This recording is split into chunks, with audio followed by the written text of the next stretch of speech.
Europeans into a New Europe. The podcast about inspiring projects all over Europe with Jana, José, Paula, Roxana.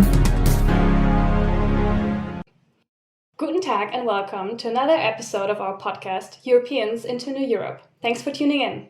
Today it's me, Jana, and I'm with Maria from Lern-Fair, a German project focusing on educational justice.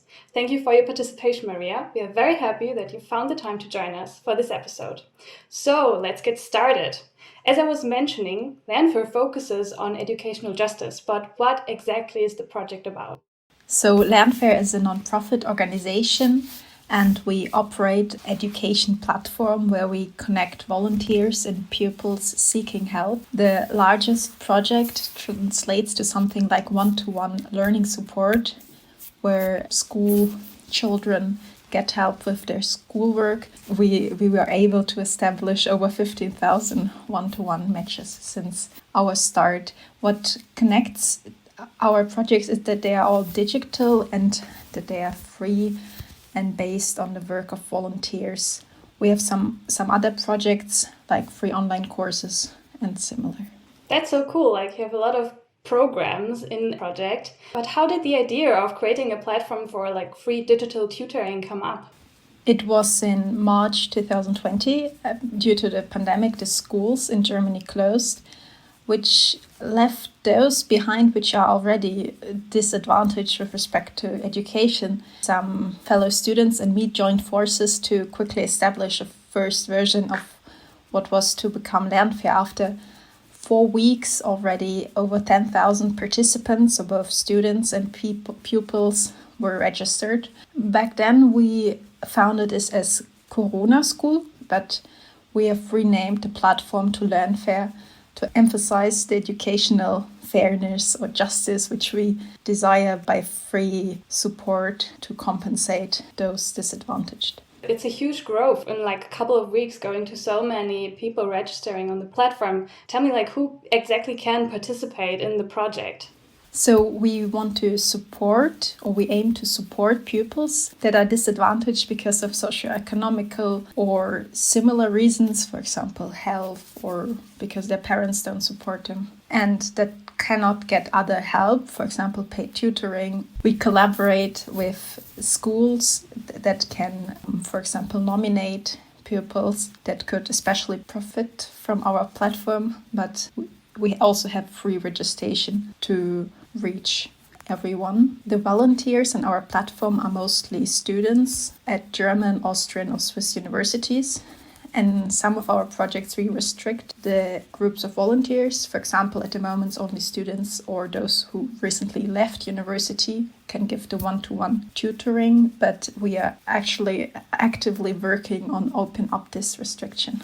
All right, so that's very interesting that you're also working together with schools. But how do you find the students in the universities? Do you make some advertisement for that, or how does it work?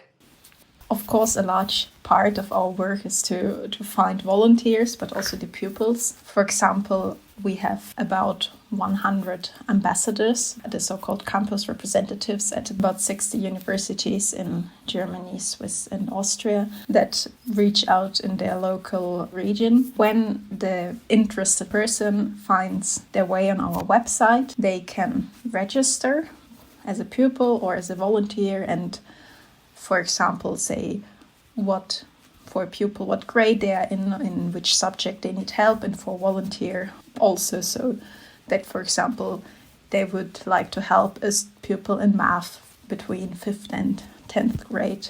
Then we have a one-to-one call with the volunteer where we verify the identity, clarify notions about abuse prevention. After the volunteer is in the matching pool, a matching algorithm is triggered where both the pupil and the volunteer get an email about their match and can start collaborating. We have a user platform and an email infrastructure to get this all matching operated. Our code is, by the way, open source, available on GitHub. Okay, that's really nice that you're like focusing then on regional areas for finding new students who want to volunteer in the project. Can you tell me, is there any restrictions to the subject you want to have a tutor in or the age or something? we take pupils from every age, so grade 1 to 13 is the largest grade in Germany, and have, I think, 26 different subjects. Of course, most look for help in the main subjects, which are mathematics, German and English, but we also offer support in things like ancient Greek, Latin, or other subjects, but those are not widely requested. But in case there is a pupil who needs help in the subject and we find a suitable volunteer, we are happy to connect also those. Wow, this is like a huge range of subjects and ages. That's really, really cool. Then when you said there is a matching algorithm which puts the student and the pupil together, and what's happening next? For the pupil, they just register and then they get an email in case we found a match. Sometimes there's a couple of week waiting time depending on the subject or the age of the pupil if we find a suitable volunteer. And for the volunteers, there's a one-to-one call after the registration, and then the matching can start. In our user area, they can also choose to support more than one student, get different means of help. For example, we have calls where our mentors teach about how to teach, and we also have different other material to help our volunteers to support the pupils.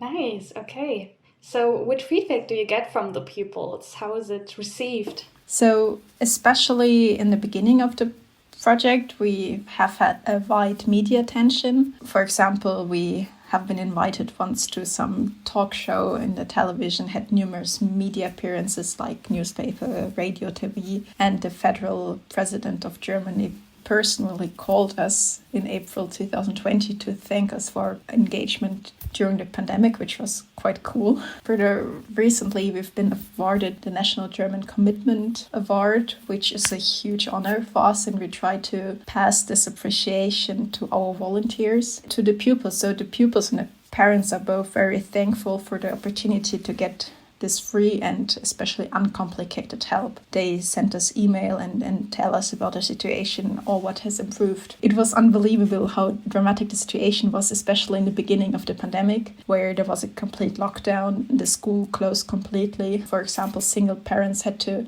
simultaneously homeschool their children, do the work, so on, and they wrote us that they did not know how they would have bared the situation without the support of some student who volunteered to help their child digitally.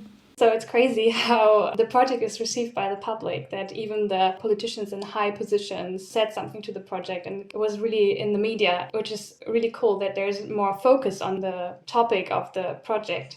And you also said that because of the pandemic, a lot of normal tutoring projects, they couldn't really do something because they were not digitally. What does it have to do with educational injustice or justice in this time, and how are you working to achieve educational justice? I would generally say that education is the key to justice, for example, and to many other very desirable things. I think Nelson Mandela said once that education is the most powerful weapon to change the world. So when you're, for example, born into a family, your educational pathway is partially predetermined. For example, if your parents are academic, you're way more likely to get university education or higher education in general. This is proven by many different students. For example, the PISA study, which evaluates the situation every 3 years. And I see this as a severe problem. It's not fair, and it prevents everybody to unleash their potential. And I think that everybody should get the same opportunities to access to education, and with our platform we try to compensate a bit this inequality. It's a good start to compensate the injustice. Tell me, what is happening with the project when the pandemic is ending? So first and foremost, we are very motivated to keep everything running, and we will continue our mission to more educational justice. This is also why we renamed from, I mentioned earlier that we renamed from Corona School to Lern-Fair to send a signal about all this, that educational inequality isn't something due to Corona, although the pandemic indeed put a lens and vividly showed how severe the inequality is in reality. And Corona did increase the difficulties. For example, if pupils did not have technical devices or quiet room to study, there's still so much to do in this whole area. So we will go on and provide free and digital support to those in need. That's really, really nice. And are there any particular plans? What other maybe programs should become part of the Corona School? Or are there any new ideas? So at the moment, we are actively working on new programs to even better contribute to our mission to more educational justice. For example, we are about to establish a new program called Lern-Fair Plus to support pupils over a long period and to put a larger focus on elements like how do I learn, mentoring aspects and so on. We also plan exciting inspiration weeks where we want to put a focus on topics which aren't covered that much in school, like sustainability or social media, but interest pupils, to give a room for those topics and to widen the horizon somehow of those who want to. Yes, nice. So some really good plans for the future here. Tell me, how can we stay in touch and get news from the project? So you can follow our website, where we also have a blog around our work, and our social media on all usual platforms. The website is at the moment in German, but we are actively working on a translation, for example, to better reach families that do not have German as their native language. Yes, nice. Okay. So lastly, we always ask our participants what their wishes for New Europe are. What is LernFair's in your wish? I wish that everybody gets the opportunities to pursue their goals and get the education they want to without discrimination or disadvantage for whatever reason. So despite their gender, their financial means of their parents, their sexuality, origin, and so on. We at Lern-Fair, we compensate the ongoing educational injustice with helping those that are disadvantaged to compensate precisely this disadvantage. And in a new Europe, this would maybe not be necessary. So, with this very, very nice statement, we are coming to an end of this episode. Thank you again for participating and sharing your experiences with us, Maria. You can check out more about the project on the show notes. And I also want to thank you to everyone who listens to our podcast, so don't forget to tune in for the next episode. Stay in touch and check out our Facebook and Instagram pages. Bye-bye!